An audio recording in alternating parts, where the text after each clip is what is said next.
আল্লাহর ঘর মসজিদ লুণ্ঠন হলো, এতে কারো হাত কাঁপলো না। অনেক মুসলমানকে আমি কান্না করতে দেখেছি, আমারও বারবার চোখে পানি চলে আসছে। সে আল্লাহর ঘরটা এদের হাত থেকে রক্ষা পেল না। বহিরাগত মানুষ করছে এগুলো ছাত্ররা কেউ কিছু করেনি। গত ৫ আগস্ট হামলা ও লুটপাট থেকে রক্ষা পায়নি মসজিদও। সবার সামনেই লুট হয় মসজিদের মাইক, পাখা, দরজা, জানালা, খুতবার মিম্বার সহ সবকিছু। এই মসজিদের কিছুই বাকি নাই। তারা আমি যে মিম্বারটায় বসে প্রায় ২০ বছর খুতবা দিয়েছি, সেই মিম্বারটা পর্যন্ত নিয়ে গেছে। মিম্বার নেওয়ার তাদের কি প্রয়োজন ছিল? মসজিদের কার্পেট, মসজিদের ফ্যান, মসজিদের এসি, মসজিদের মাইক, এগুলো হাত দিয়ে খুললো। এদের হাতটা একবারের জন্য কাঁপলো না যে আল্লাহর কাছে কি জবাব দিবে এরা? অনেক মুসলমানকে আমি কান্না করতে দেখেছি, আমারও বারবার চোখে পানি চলে আসছে যে আল্লাহর এই ঘর, যেটা আমি প্রায় ২০ বছর দেখাশোনা করতেছি, আমার হাতে এখানে তৃতীয়বার নির্মিত, সে আল্লাহর ঘরটা এদের হাত থেকে রক্ষা পেল না। শতকরা ৯০% মুসলমানের দেশে এটা কখনোই আমরা আশা করতে পারি না, এটা কখনোই কাম্য না।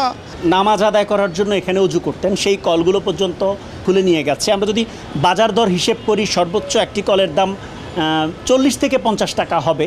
সেই কলগুলো পর্যন্ত তাদের হাত থেকে রক্ষা পায়নি। ৫ আগস্ট দুপুরে হামলা হয় যাত্রাবাড়ি থানায়। সেদিন থানা মসজিদেও করা হয় আক্রমণ।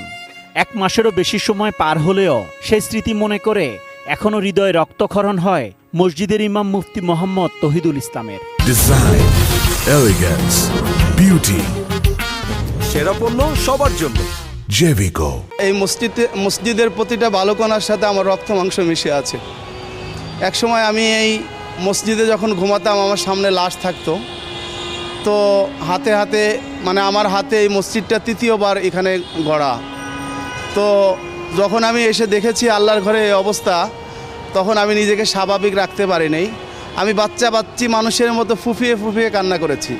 শুধু কান্নাই করেছি তা নয়, আমি ২-৩ দিন পর্যন্ত খাবার মুখে দিতে পারিনি।